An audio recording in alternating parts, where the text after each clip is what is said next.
جھوٹی حدیثیں گھڑ گھڑ کے یہاں لوگوں کو بے وقوف بنانے کا عمل، اور پھر اس پر وہ ساری بشارتیں فٹ کرنے کا عمل، جیسے بے وقوفوں کا یہ کام ہے، مفاد پرستوں کا یہ کام ہے۔ تو اس طرح کی فضول اور لغو کام کرنا کہ جی بس جنت ہمارے لیے ہے، یہ جنت صرف کنٹرول لائن سے اسی طرف ہے۔ 34 کروڑ مسلمان جو ہندوستان میں رہتا ہے اس کے لیے جنت نہیں ہے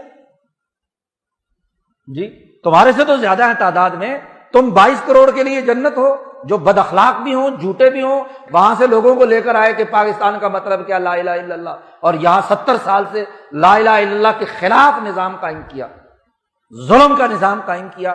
تمہاری حیثیت کیا ہے؟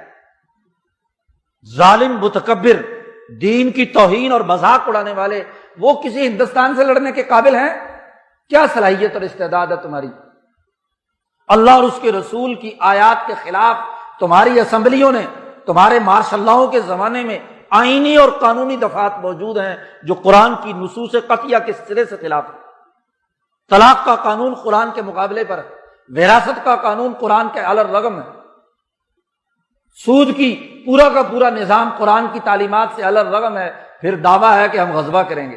یہ منہ اور اس طرح کے مقابلے کی باتیں، وہ لوگ جنہوں نے یہ کام کیا تھا وہ مخلص تھے، محسن تھے، ان کے صفت احسان کا تقاضا یہ تھا کہ مکران کے ساحل سے بلوچستان سے داخل ہوئے، غزنی سے ہندوستان لاہور میں داخل ہوئے تو بنگال تک پہنچے۔ پورے بر عظیم پاک و ہند میں یہ بنگال کی اکثریت ہندوستان کراس کیے بغیر ہی مسلمانوں کی ہو گئی، یہ مالدیپ وغیرہ کے اندر مسلمانوں کی اکثریت ویسے ہی ہوگی، یہ 30-40 کروڑ مسلمان ہندوستان کے اندر ان تمام مخلصین کی تعلیمات کے بغیر ہو گیا۔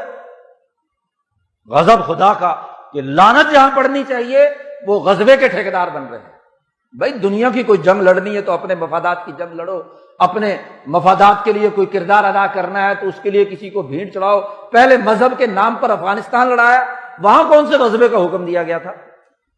یہاں جتنے بھی حکمران طبقے ہیں، جتنے مولوی، جتنے پیر، جتنے لیڈر، جتنے جرنیل، جتنے ججز، جتنے سیاستدان ہیں، ذرا 40 سال پہلے ان کی حالت دیکھو اور آج دیکھو، وہ ذرا اپنی منی ٹریل تو ثابت کریں کہ ان کے پاس یہ دولت کہاں سے آئی، کون سی جدی پشتی وراثت ان کے پاس تھی، کون سا ان کے پاس محنت و مزدوری تھی جس کے نتیجے میں یہ اربوں ڈالروں میں کھیل رہے ہیں۔